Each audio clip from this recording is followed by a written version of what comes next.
गोंदिया जिल्ह्याच्या अर्जुनी मोरगाव तालुक्यात झालेल्या मुसळधार पावसानं सर्वत्र दाणादाण उडवून दिली आहे। मुसळधार पावसामुळे मोरगाव अर्जुनी तालुक्यातील अनेक भागातील नदी नाले तुडुंब भरून वाहत आहेत।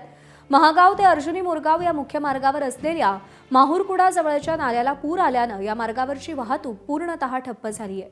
तसंच पुराचं पाणी सखल भागात आणि शेतांमध्ये साचल्यानं परिसरातील शेकडो हेक्टर शेतजमीन पूर्णतः पाण्याखाली गेली आहे।